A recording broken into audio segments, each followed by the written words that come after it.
Coming up, the only way that could have been made more uncomfortable is if it was toes instead of fingers.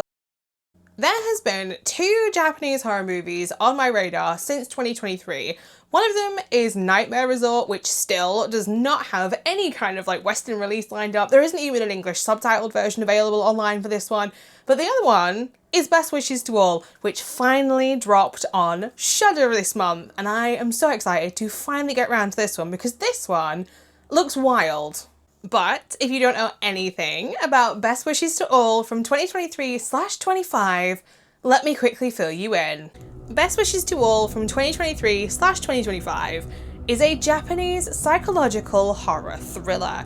A young nursing student visits her grandparents' house in the country. They enjoy a reunion while she feels increasingly uncomfortable. There is something in her grandparents' house, and when she finds out the truth, it turns her happy daily life into a nightmare.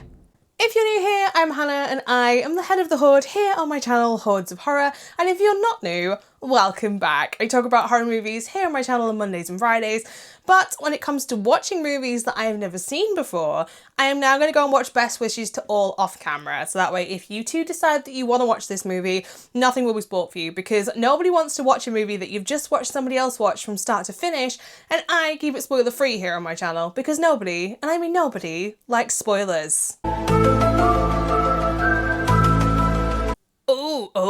Oh, this movie is an uncomfortable watch at times. If you've seen it, the finger sucking scene, like, The only way that could have been made more uncomfortable is if it was toes instead of fingers. Like, this is one of those movies where you will spend most of your time asking yourself, what the hell is going on? But in a good way. Sure about that? I think to understand parts of this movie, you need to understand what is going on in rural Japan right now, and that is the younger generations are moving away from the rural towns because they want to go and get educations in towns and cities, or they want better job prospects and this kind of thing. And instead, these rural towns are basically full of a much older population. The younger generation aren't moving back to these rural towns, and believe it or not, there is a town in a little region of Kanto. I think it's called Gunma. It's like a little island up a mountain. It's the coolest little like place. It has the oldest population in Japan, where over 67% of its population is over 65. The average in Japan in rural areas is 37% of people in rural towns are over the age of 65. Like, 1 in 10 people in Japan right now is over the age of 80.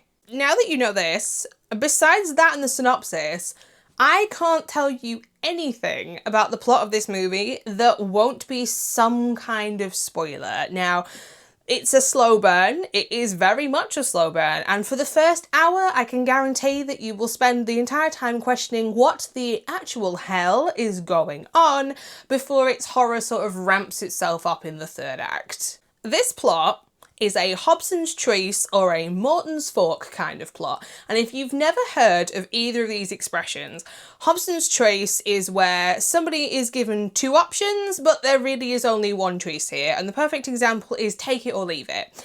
And a Morton's Fork is when 2 options are presented to somebody and both of these options are equally terrible and lead to the same conclusion. Like, there's no other way that I can describe this plot to you. It is like an allegory between, like, happiness and self-sacrifice in this case.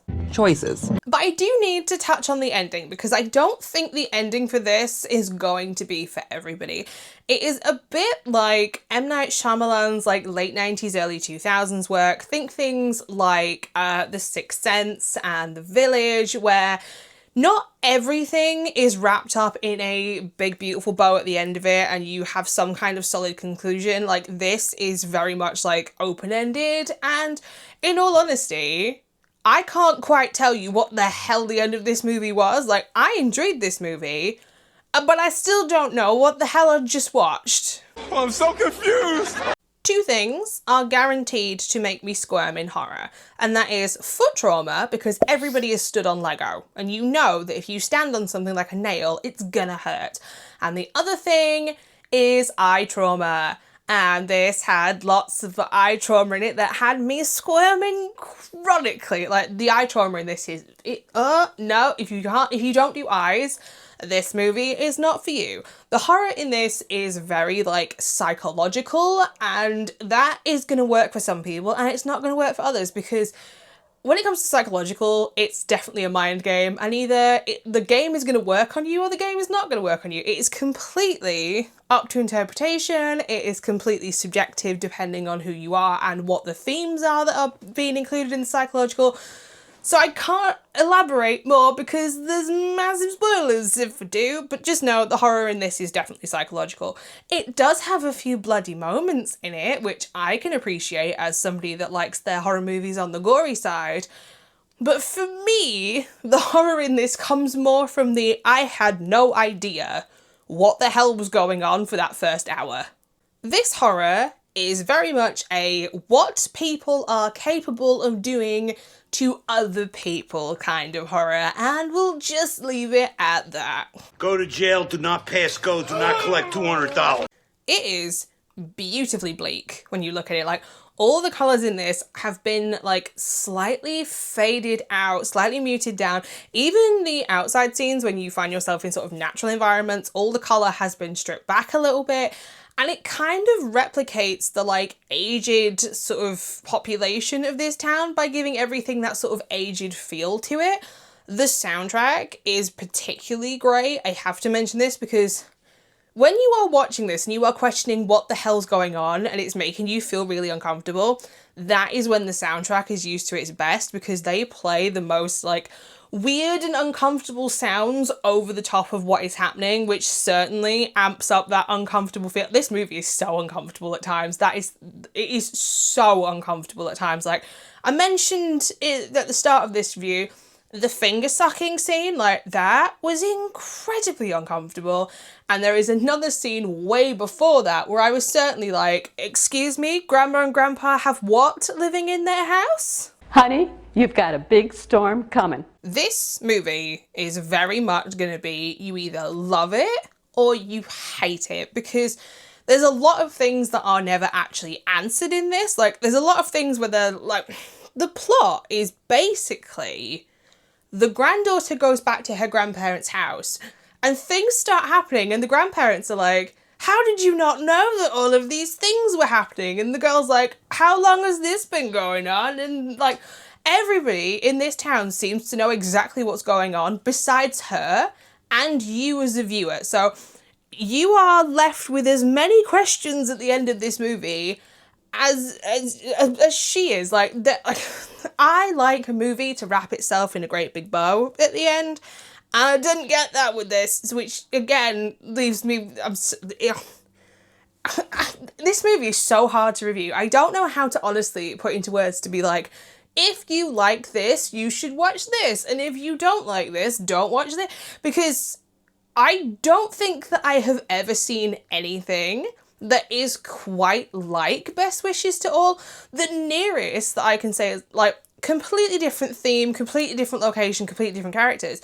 If you like the psychological horror side of They Look Like People, which is about a man who has schizophrenia, this movie has nothing to do with mental health, but if you like the sort of, like, psychological horror and the elements that draws on, then you will probably like the psychological elements in this. Like, there's just so many open questions at the end of this movie.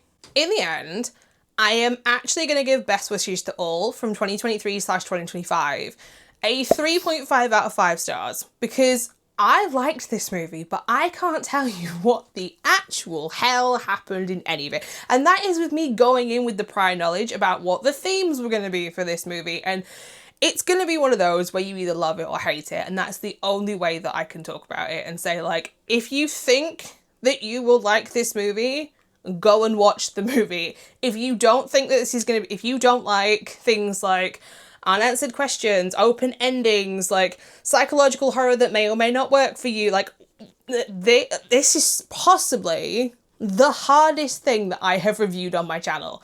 And that is not a statement that I get to say very often. But my opinion isn't the only one that matters, which begs the question, should you personally watch Best Wishes to All from 2023/2025? If you like your horror movies flavoured with, and this is where I'm going to hand over to me in post-editing because my brain sounds like a dial-up modem after watching this movie. If you like your horror flavoured with anything that post-editing me has come up with here, then you should watch Best Wishes to All from 2023/2025. So there you have it, my initial thoughts and my review for my first time watching Best Wishes to All from 2023/2025. And if you have also seen this movie, I would love to know what your thoughts and opinions are on this one down in the comments section down below. Tell me, did you find the finger licking and the finger sucking as uncomfortable as I did? Because I need to know that I'm not the only one. If you would like to know where else you can find me, I am also over on Instagram and Letterboxd at HordesOfHorror, where I post every single horror movie that I watch, not just the ones that I talk about here on YouTube. But speaking of YouTube, we're getting less, well, are we really? Like, I was gonna say we're getting less weird in the next movie that we're watching, but we're watching Aquarium of the Dead, which is about a zombie outbreak in an aquarium and all the fish turn into zombies, so are we really getting any less weird? Probably not. So we're watching Aquarium of the Dead on Monday. So without further ado, because my brain is absolutely giving up, bye. A special thank you though to my regenerators here within the Horde for their support over on Patreon.